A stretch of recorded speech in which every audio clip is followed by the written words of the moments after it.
सुबह की पहली गर्मा गर्म चाय या फिर दोपहर की नींद भगाने वाली एक कड़क कॉफ़ी। ये सिर्फ ड्रिंक्स नहीं हैं, ये हमारे रोज़मर्रा की जीवन का हमारी एक आदत का हिस्सा है। लेकिन इनके बारे में सलाह भी उतनी ही अलग-अलग है। कोई इन्हें सेहत का खजाना बताता है, तो कोई बीमारियों की जड़। तो फिर सच क्या है? चलिए आज इन सवालों के जवाब हजारों साल पुराने आयुर्वेदिक ग्रंथों में ढूंढते हैं। ये सवाल तो हर चाय या कॉफ़ी पीने वाले के मन में कभी ना कभी आता ही है ना? कि क्या ये आदत हमें फ़ायदा पहुंचा रही है या अनजाने में हम कोई नुकसान तो नहीं कर रहे? ये एक ऐसी उलझन है जिसमें हम सब कभी ना कभी ज़रूर फंसते हैं। और बस यहीं पर आयुर्वेद का नजरिया पूरी कहानी को ही पलट देता है। देखिए, आयुर्वेद किसी भी चीज पर अच्छा या बुरा का लेबल नहीं लगाता। इसके बजाय आयुर्वेद कहता है कि पहले खुद को समझो, अपने शरीर की बनावट को, अपनी प्रकृति को जानो और फिर तय करो कि कोई चीज आपके लिए कैसी है। तो चलिए इसी दिलचस्प दुनिया में थोड़ा और गहरा उतरते हैं। अब ये खुद को जानने वाली पहेली को सुलझाने के लिए हमें आयुर्वेद के सबसे बुनियादी सिद्धांत यानी 3 दोषों को समझना होगा। आप इन्हें शरीर की 3 मौलिक ऊर्जाएं या एक तरह का ब्लूप्रिंट समझ सकते हैं, जो हम सब में मौजूद होती हैं। तो सबसे पहला है वात, जो वायु और आकाश तत्व से बना है। जरा हवा के बारे में सोचिए, हल्की, गतिशील, हमेशा बदलती हुई। ठीक वैसे ही शरीर में होने वाली हर तरह की मूवमेंट, चाहे वो पलकों का झपकना हो या हमारे दिमाग में दौड़ते विचार, ये सब वात की वजह से ही है। अगला है पित्त, जिसमें आग और पानी का मेल है। ये हमारे शरीर की ट्रांसफॉर्मेशन वाली ऊर्जा है। यह हमारे खाए हुए खाने को ताकत में बदलती है और मुश्किल विचारों को सुलझाकर हमारी समझ बढ़ाती है। कह सकते हैं कि ये हमारी पाचन की आग है।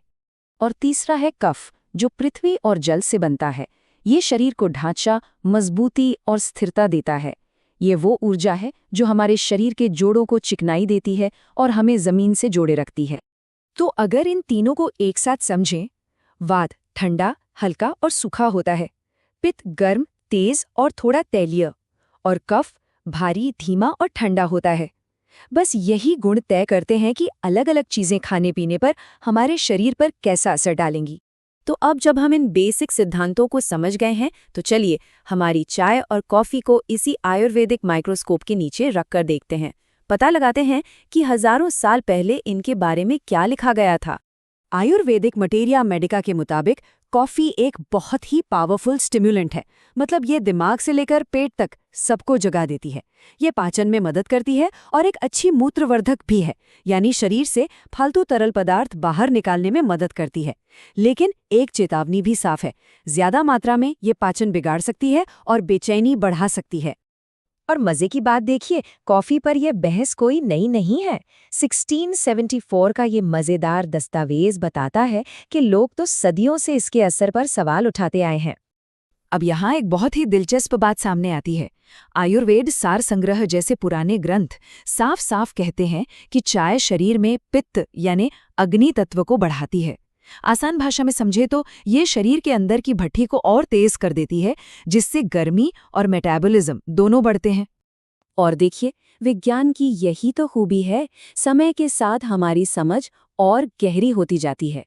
जहां पहले ये माना जाता था कि चाय शरीर में पोषक तत्वों को बचाकर रखती है, वहीं बाद के रिसर्च ने बताया कि नहीं, ये असल में मेटाबॉलिज्म को तेज करके शरीर से वेस्ट को बाहर निकालने की प्रक्रिया को बढ़ाती है।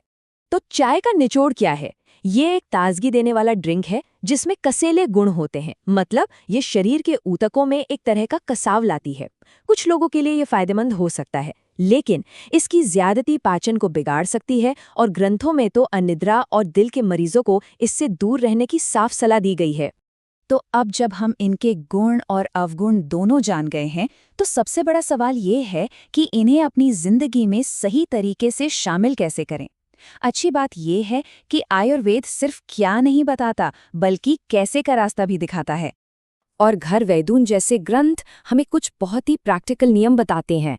सबसे पहला और सबसे जरूरी नियम, इन्हें कभी भी खाली पेट ना पिएं। खाने और इनके बीच में हमेशा एक अच्छा खासा गैप रखें। और हाँ, अगर आपकी प्रकृति पहले से ही गर्म यानी पित्त वाली है, तो आपको खास सावधानी बरतनी चाहिए।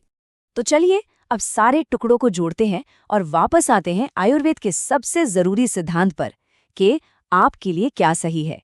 देखते हैं कि आपकी दोष प्रकृति के हिसाब से आपका कप कैसा होना चाहिए। अगर आपकी प्रकृति वात वाली है तो कैफीन की तेजी आपको बेचैन कर सकती है, इसलिए इसे दूध और मीठे के साथ पिएं ताकि ये थोड़ी शांत हो सके। वहीं अगर आप पित्त वाले हैं तो आपकी पाचन अग्नि तो पहले से ही तेज है, चाय या कॉफी उसे और भड़का सकती है। आपके लिए हर्बल चाय ज़्यादा बेहतर है। और जिनकी प्रकृति कफ है उनके लिए इसकी गर्मी और रूखापन सुस्ती को काटने में मदद कर सकता है। लेकिन हाँ, सब कुछ संयम में ही अच्छा है। और देखिए, यही आयुर्वेद का असली सार है।